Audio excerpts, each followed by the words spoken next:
darling.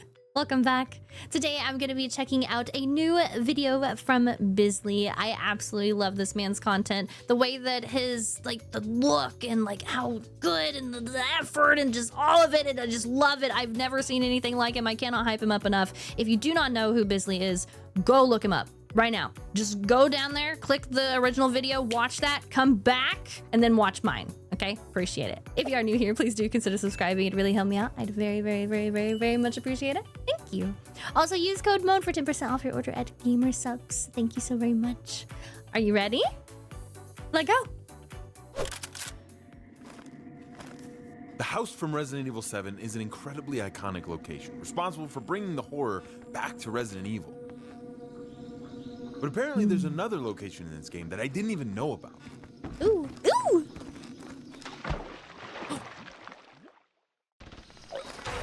Ooh. They released a DLC for it called End of Zoe, where you could leave the Baker's house and explore the surrounding swamp. It's full of new monsters that all want to kill you, gators that want to kill you, which are arguably scarier. And there's a new... What? He's dead! I didn't expect it to grab him! That all want to kill you, gators that want to kill you, which are arguably scarier. He's gone! He's dead! Don't worry about like this hand, because you know. Bizly's dead! No! And there's a new antagonist known as the Swamp Man, who I actually really like. Dude! But the most terrifying thing out there in the swamp isn't any of those.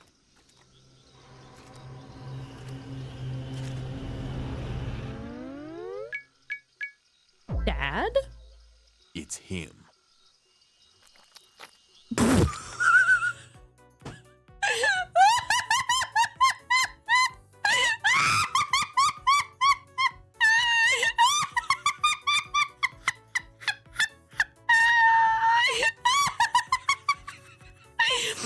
Listen here, princess.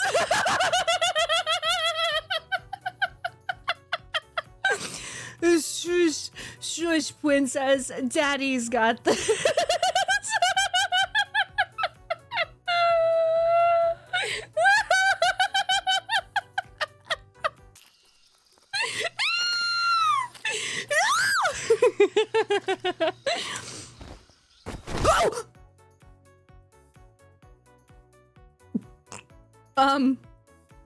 Good night.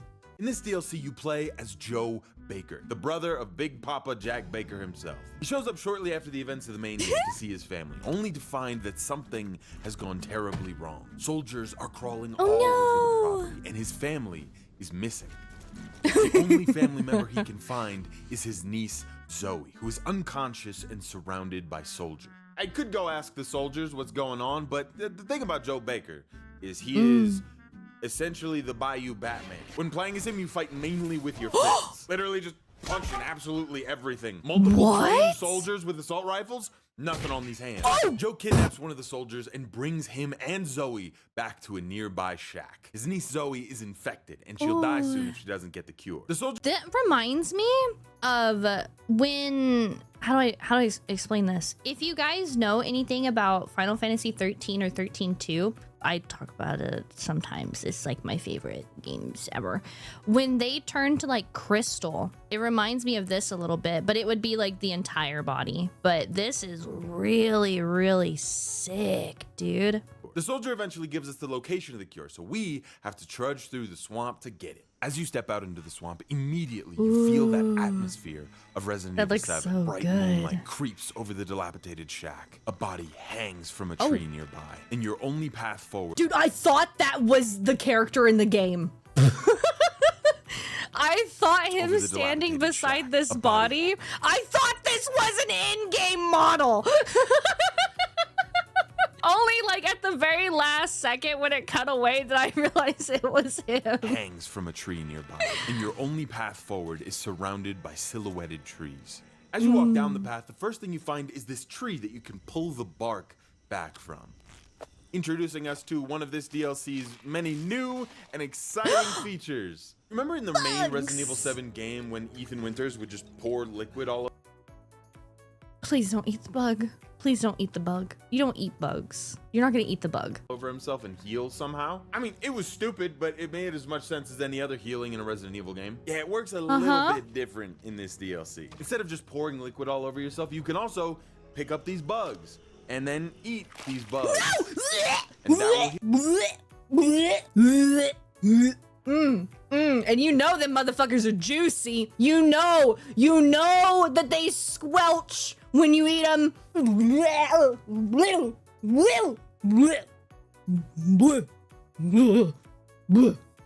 It's like a fucking Gushers, bro. Oh my god. Oh no. No.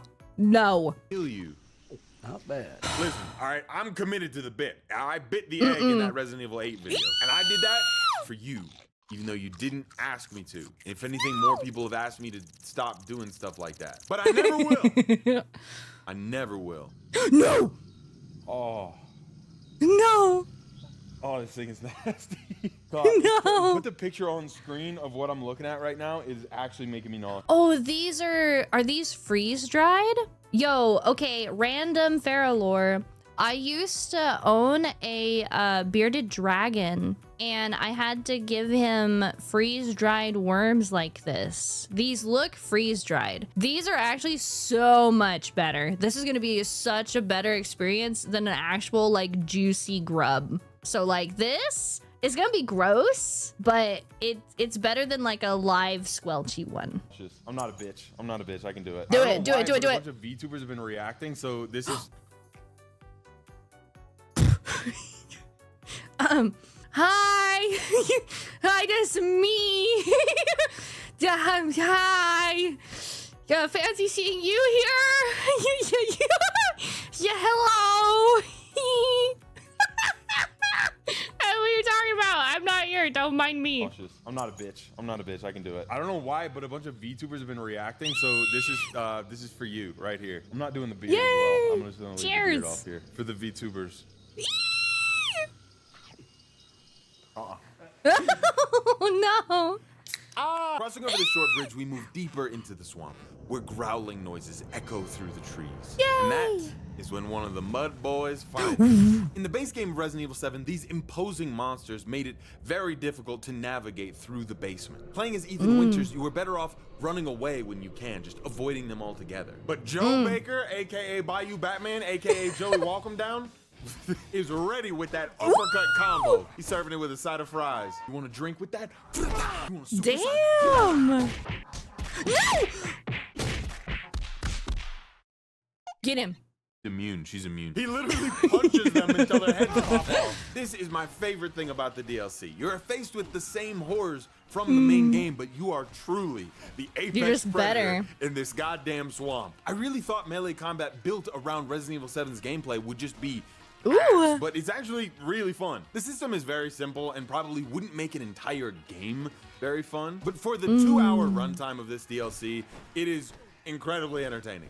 I feel like it would be like a god mode too, a little bit, right? Like if you play the game and it's like this normal, like difficult, you know, and then like there's a DLC, and instead of being the same difficult grind, you just get to play the badass. So it's like just a little bit of being overpowered, little bit of god mode, little bit of go be fun, go be silly, go be goofy. I like it. Best part about it though is that these hands were not just made for enemies.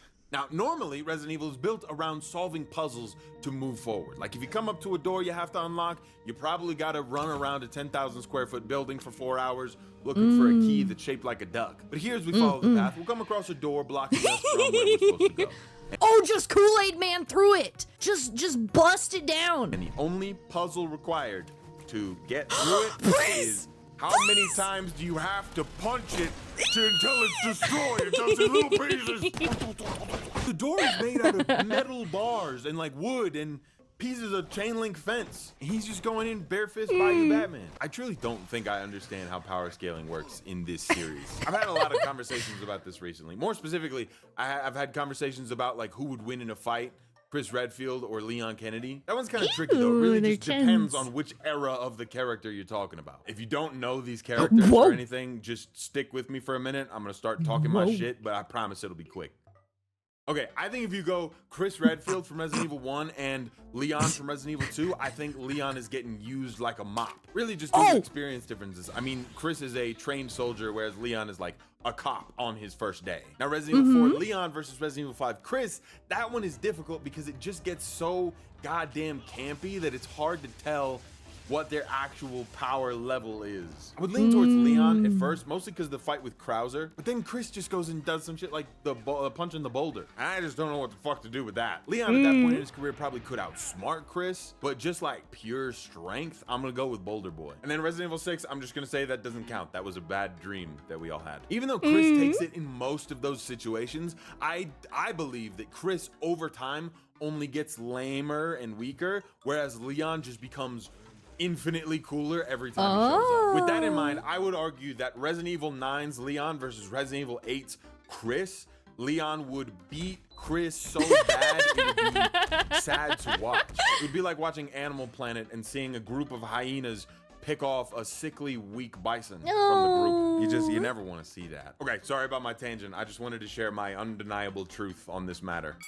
Yay, I would really love you. to see Joe Baker fight either one of those guys, because just what I get from this DLC is that he's the most powerful man in the universe. He put both Leon and Chris in a crawfish boil, lather him up in some butter in Old Bay. Anyway, plowing through this door like a bulldozer, we come up to this small building. And even in full beast mode, there's something about walking through a tight hallway in Resident Evil 7 that is so eerie. After playing 9 recently, I thought that one was scarier than 7, but now coming back to this one, I realize why he's the GOAT, why he's MVP. Coke Zero break. Yo, we gotta get Bizly some fucking gamer subs. You know what I'm talking about? Everyone take a sippy of your gamer subs. I'm drinking some good today. Code S7 or whatever. We round the corner to find a dead soldier holding a vial of the cure. And as we take it from him, his body starts to spew out this mold. Ew! Jesus Christ.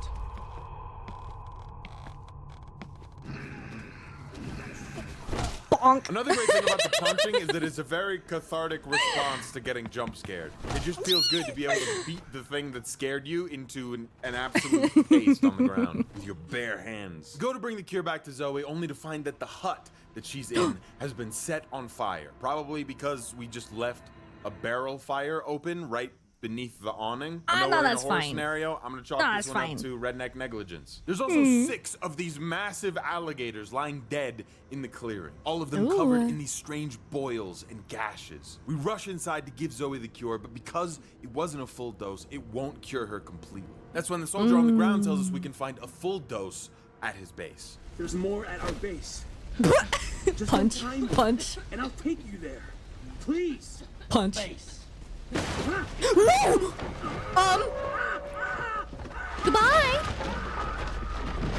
Man, that would suck to be him. Like, you showed up to help, and then you got tied up by a confused redneck, and then turned to pieces. Anyway, we go to grab Zoe and rush out of the shack, and this is when we're introduced to the main antagonist of this DLC.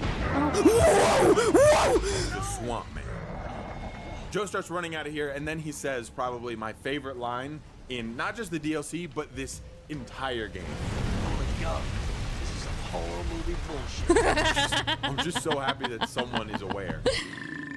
Can you believe that? Holy fuck. I was reading about an interview with the development team on RelyOnHorror.com from right before this game came out. There's a quote in there that says, part of the reason End of Zoe was created as it is was because of users' reaction to Zoe not really being savable in Resident Evil 7's split path. So they wanted to explore past that and it's coming off. So they wanted to explore past that and her ultimate fate. In my main video on Resident Evil, I'm taking off the wig too at this point. In my main video on Resident Evil 7, I talked about that choice a lot and how I thought it was really stupid. You choose your wife or this girl you don't really know that well. And in this DLC, not only does it canonize you choosing Mia over Zoe, but it acknowledges how hollow of a choice that was. You could never really save Zoe. You just either leave her to die or try to save her and make sure that she dies. She literally makes this cure and gives it to Ethan, and she's like, all right, Ethan, now we're gonna cure my family, right? And he goes, I'm gonna cure my wife, who arguably caused all of this. I'm gonna cure my wife, the bioterrorist who damned your family to hell, and then we're just gonna get out of here on a boat. We're just gonna get out of here. Good luck, though. Holy shit, that sucks. I'm an Ethan defender, but he does kind of suck in that game. Am I past that house already? It's a tragic story that never stops being tragic. And even the developers knew that was an unsatisfying end for her character. And while this DLC is just funny, run around punching alligators, I do think the development team did a good job of redeeming that choice and Zoe's whole arc with this DLC. I didn't love Zoe as a character, but I did think she deserved better. Specifically, I think she deserved someone who was willing to go full Batman to save her, and goddamn if Joe Baker is not that. I couldn't find a place to slot it in, but I have a Bayou Batman. Isn't that funny? Subscribe. Yo, Cute. hit the like. Yeah, do that. Joe continues driving the boat through the swamp until he finds the military base. It's not hard to find. It's a huge facility with a bunch of lights and walls in the middle of a swamp. He docks the boat, heads inside, and this is when we're introduced to my favorite enemy in the entire game. Some goddamn gators. Swamp puppies! No!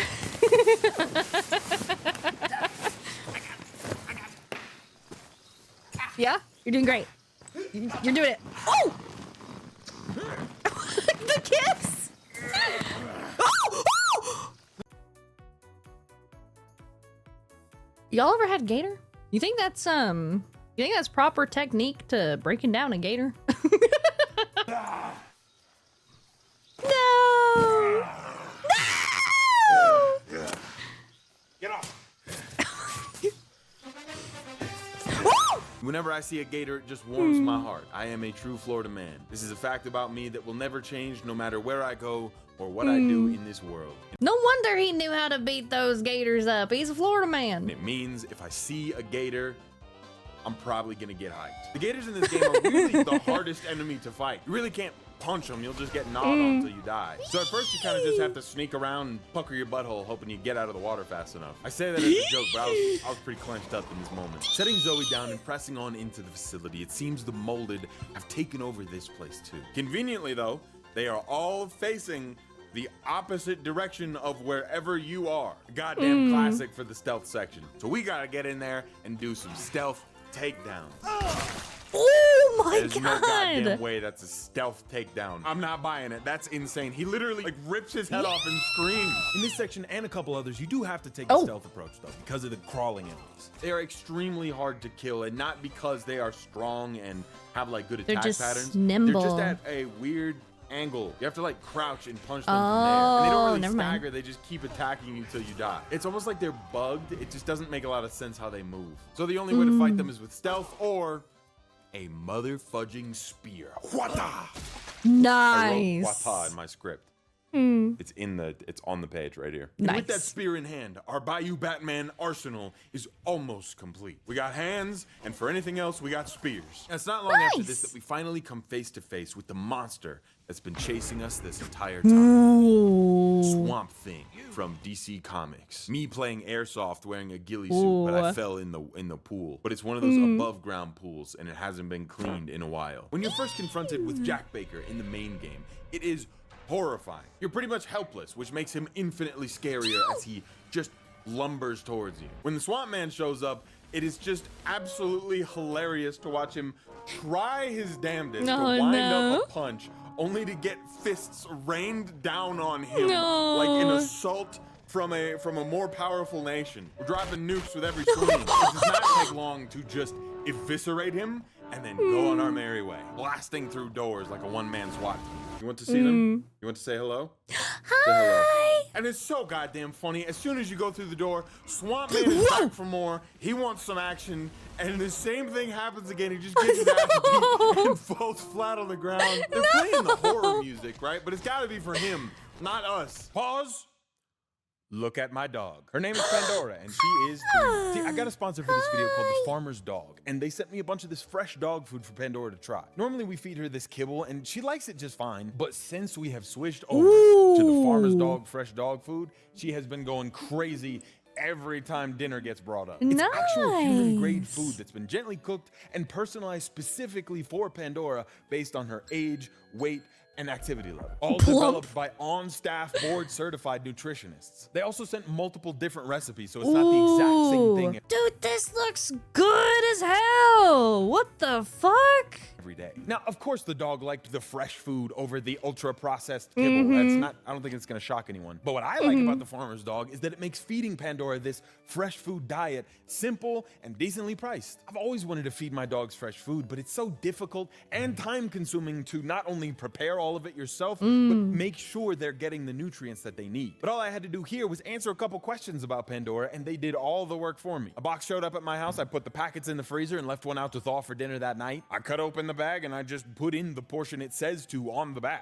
Hard to cut with one hand. Look, sponsor or not, I'm really happy that I switched to the Farmer's Dog. I love that little beast so much, and I want her to be as happy and healthy as she possibly can be. And it's only been a week, but I can already tell she is a lot happier. If you want to give it a shot, now is the best time because you can get 60% off your first box if you use my link in the description or the pinned comment down below. I feel like it's 60% off. It's worth giving it a shot. And even if I never do another sponsor for the Farmer's Dog, I'm still gonna keep getting this food for my dogs because it's really just great stuff, and I can tell that they love it. So thank you so much to the Farmer's Dog for making great dog food and for sponsoring this video. Nice. We cross the river, then we eat some more bugs. I don't know why this is a bit I decided to double down on. You know what? How about you eat it? How about you get over here? And start chucking some spears at gators. The cure that we're looking for is somewhere inside this old boat, so we go down inside looking for it. I am truly coming around to the idea that we need an entire Zoe Baker Resident Evil game. And if you're not a believer, I think this moment right here will convince you. We punch a hole through every molded in here and then come up to this computer where the cure needs to be synthesized. Joe turns on the computer. Is he gonna punch it? Is it gonna be one of those things where like it doesn't work and then you punch it and then it works? And it starts to synthesize, but then it gets stuck. Now, at this swear point, to God. I was fairly confident this was going to start a puzzle where I had to go and find some items or things to bring back to this computer to finish it. No, Joe, you know what Joe does? Joe punches the computer a few times. And then, you know what? It works. It just, Oh my God.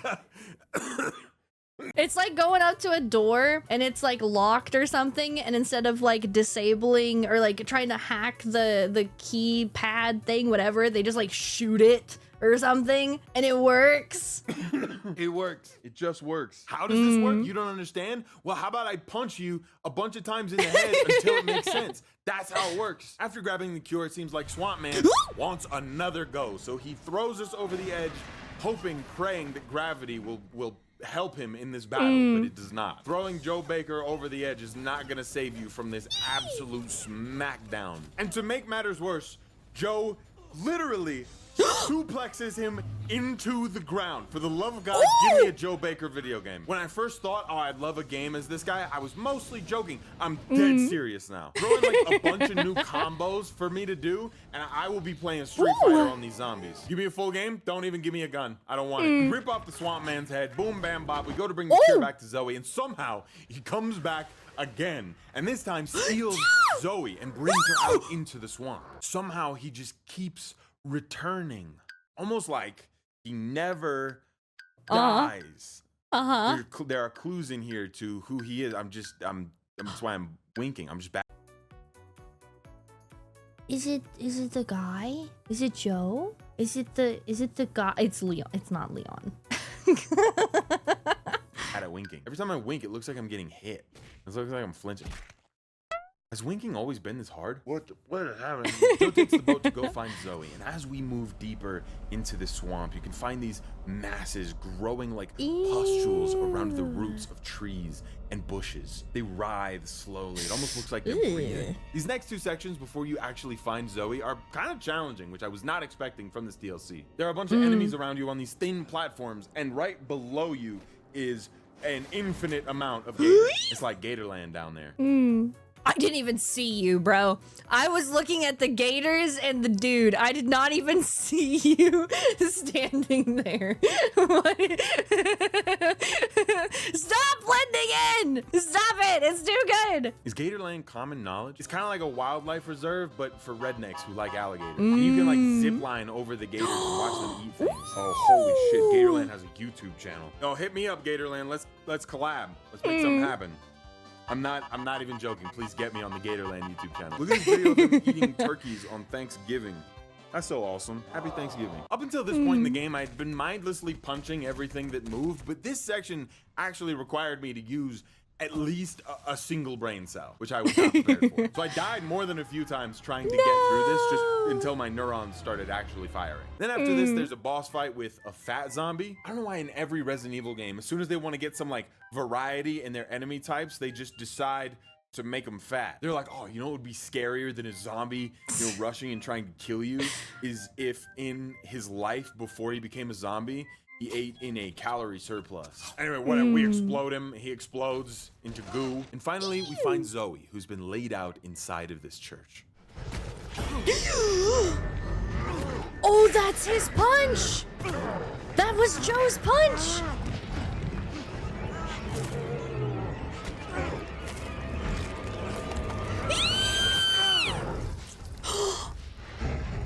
Jack?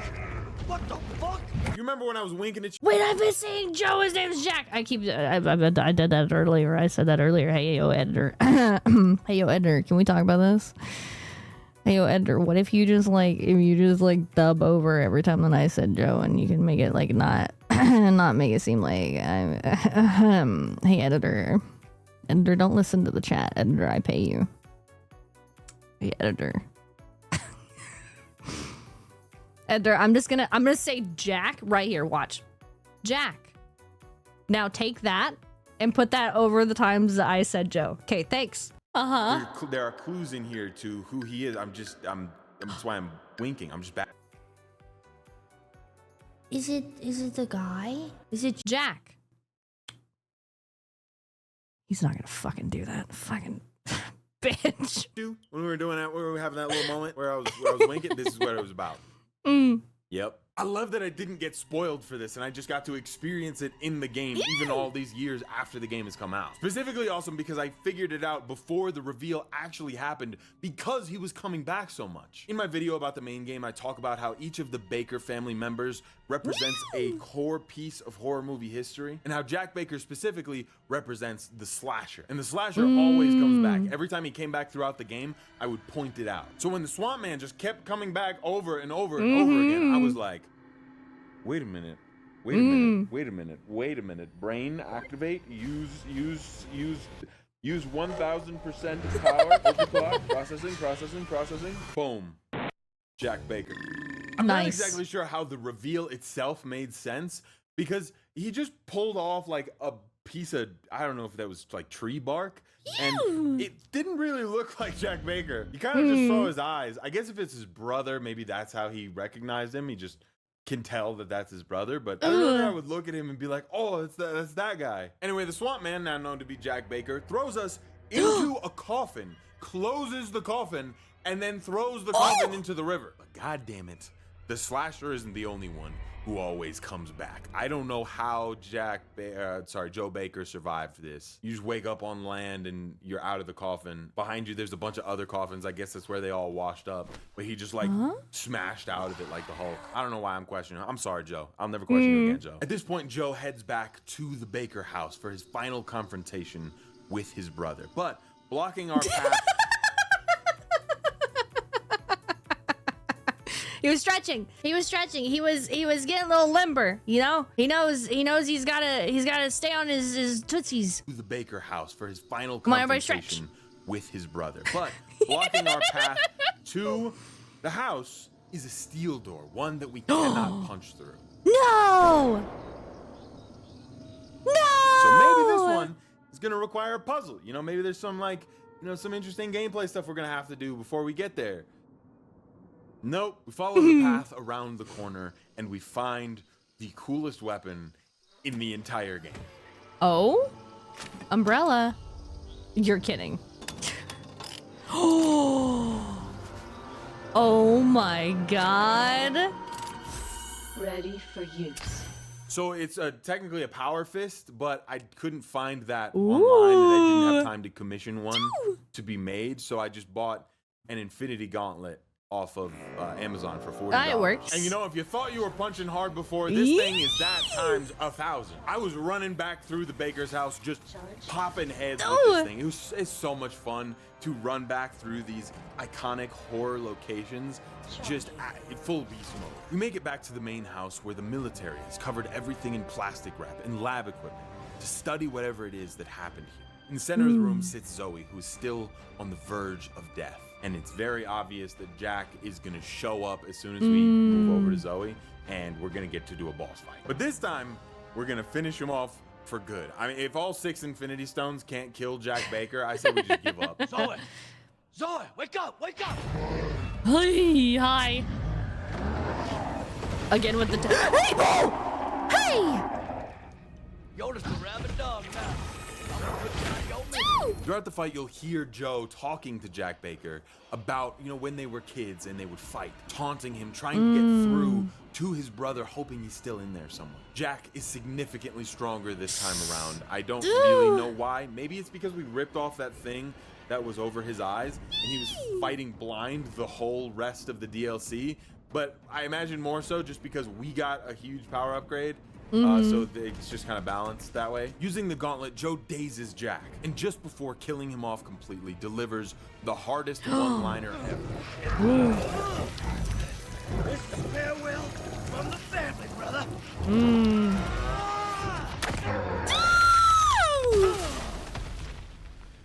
Get it? Because Oh my like at the beginning of the God. game when Jack says, well, welcome to the family, son.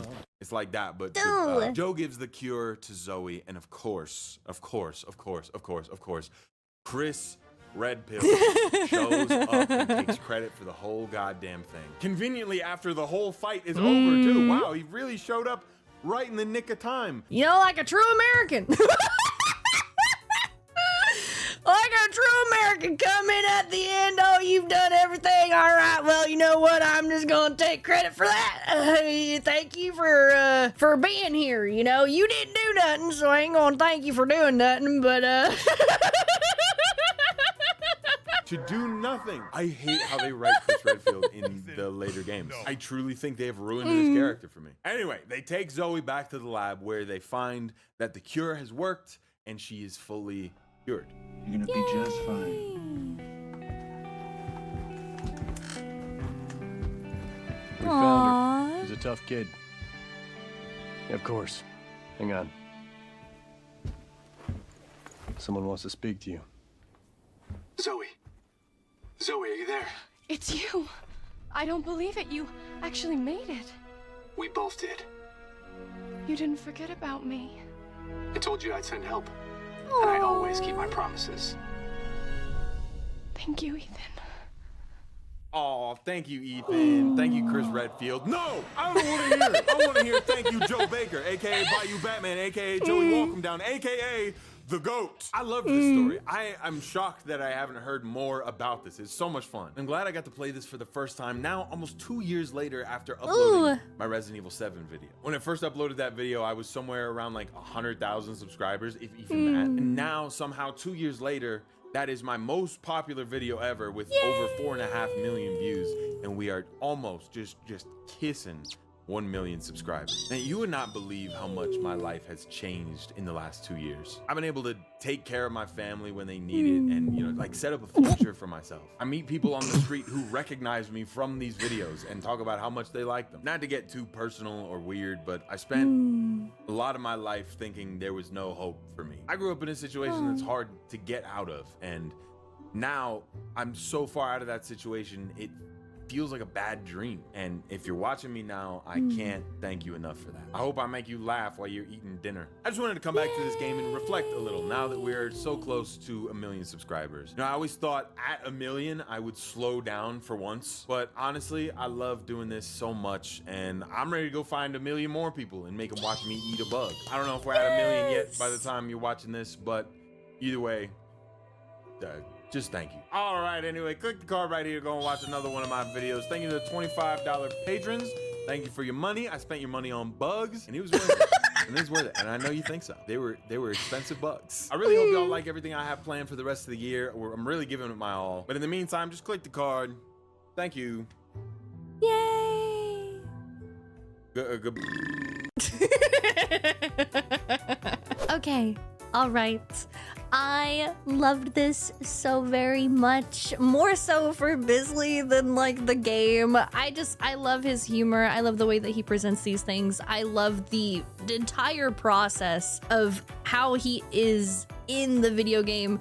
And I can't like hype it up enough. He absolutely deserves this and so much more. Please go check him out down below. If you like my video, make sure you like and subscribe so I can see you in the next one. Thank you. Bye.